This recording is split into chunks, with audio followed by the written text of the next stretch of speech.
ఐటీలో ఎంట్రీ కావాలా? Trainee software engineer గా అజా కోడింగ్ ట్యూటర్ లో 2 వీక్స్ ట్రయల్ పీరియడ్ లో వెంటనే చేరండి.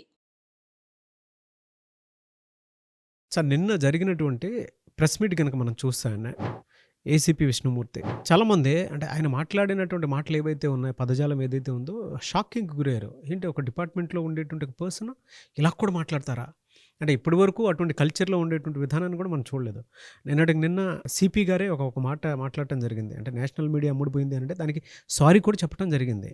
అంత ఇదిగా జరిగినటువంటి ఇన్సిడెంట్స్ చూస్తున్నాం మనం.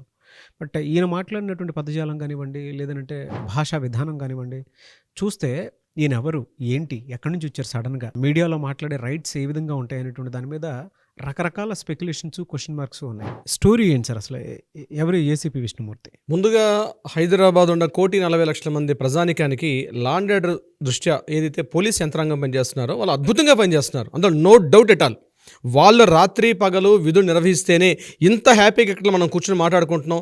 గడిచిన 5 సంవత్సరాలుగా 10 సంవత్సరాలుగా చూసినట్లయితే రాష్ట్రంలో ఏవో చిన్న సంఘటన తప్పించి పెద్దగా సంఘటనలు అయితే జరగలేదు.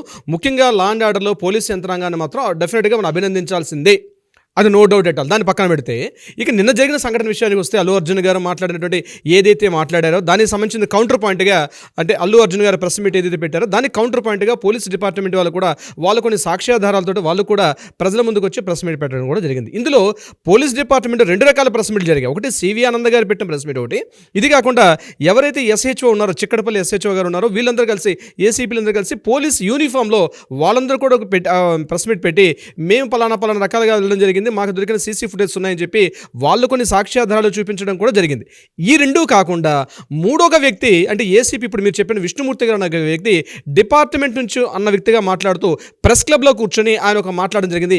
ఇది కొంత వివాదాస్పదం అయినటువంటి మాట అయితే డెఫినెట్గా వాస్తవం.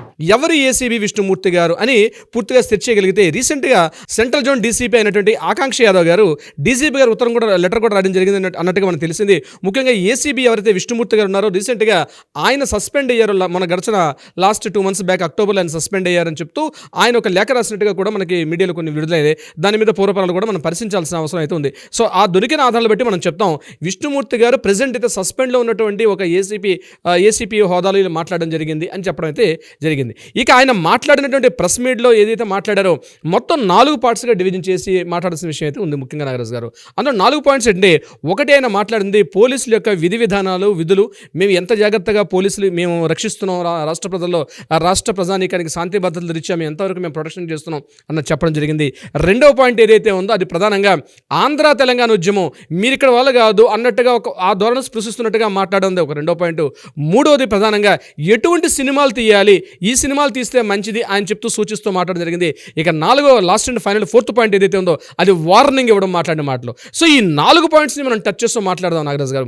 ఫస్ట్ పాయింట్ ఏదైతే ఉందో పోలీసుల గురించి మాట్లాడడం జరిగింది. ముఖ్యంగా 130,000 మంది రాష్ట్రంలో ఉన్నటువంటి పోలీసు అందరం కూడా మేమందరం రాత్రనగా పగలనగా రోడ్ల మీదకి వచ్చి మేము పండుగలు జరుపుకోము, మేము ఎటువంటి జరిపించుకోము, టోటల్గా రాష్ట్ర ప్రజానీకానికి మేము వస్తూ సపోర్ట్ చేస్తుంటాం, మేము ఇన్ని రకాలుగా మా విధి విధానాలు చేస్తామని చెప్తూ పోలీసు యంత్రాంగాన్ని చెప్తూ మాట్లాడడం జరిగింది. రియల్గా 100% ఎవరో కాదనలేని నగ్న సత్యం. అవును, రాత్రి పగలు డ్యూటీలు చేస్తారు, అది పోలీసు యొక్క బాధ్యత, అది వారి యొక్క డ్యూటీ. ముఖ్యంగా జాబ్ చేయడానికి జాయిన్ అయ్యే ముందే పోలీసులు జాయిన్ అయ్యే ముందే వీటన్నిటి ప్రిపేర్ జాయిన్ అవుతారండి. ఇటువంటివన్నీ సాక్రిఫైస్ చేయాలి, కుటుంబాన్ని సేకరణ చేయాలి, తమ ఫెస్టివల్స్ని తమ ఇష్టాలని పూర్తిగా సాక్రిఫైస్ చేస్తేనే పోలీస్ డిపార్ట్మెంట్లో జాయిన్ అవుతామని వాళ్ళు ముందుగా తీసుకున్నట్టు ఓతులో మాట్లాడే వస్తారు.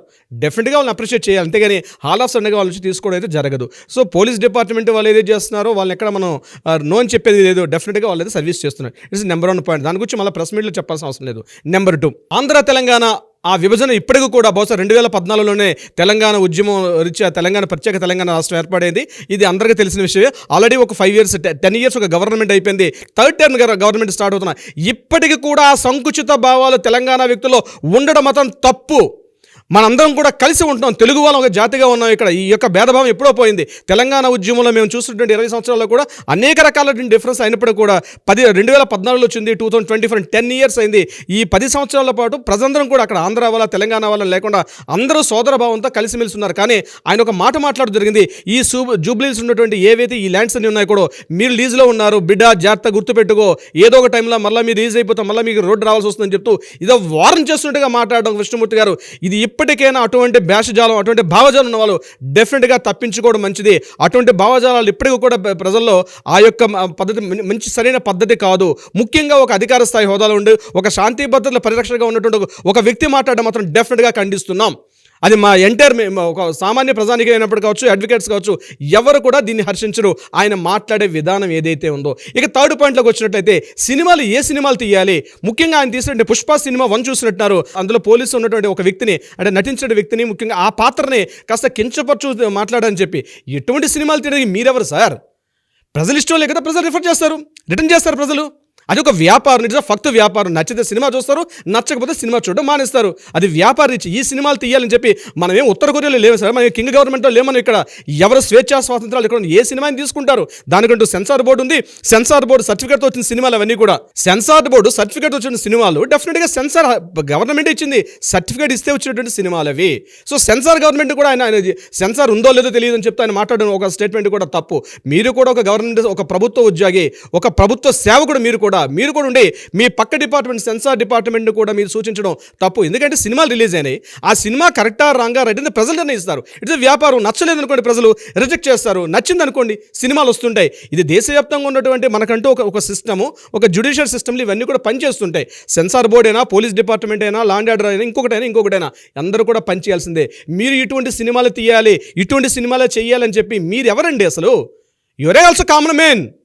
సో మీరు చెప్పడానికి మీకు రైట్ లేదు. మీరు డిపార్ట్మెంట్ పరంగా మాట్లాడడానికి వచ్చింది. అల్లు అర్జున్ గారు ఈ సినిమా తీశారు, రేపు ఇంకో వ్యక్తి సినిమా తీస్తాడు, ఈ సినిమాలే తీయాలని చెప్పి ఎక్కడ సెన్సార్ యొక్క నియమ నిబంధనలకు అనుగుణంగా ఉందా లేదో ఇంపార్టెంట్. కానీ ఇటువంటి సినిమాలు తీయాలి, పారంజిత్ గారి సినిమాలు తీయాలి. పారంజిత్ గారి సినిమాలు ఎలా ఉన్నాయో కూడా మనం విచారణ సినిమా ఉందా చూస్తే మనకు అర్థమవుతుంది పారంజిత్ గారి సినిమాలు ఎలా ఉంటాయో.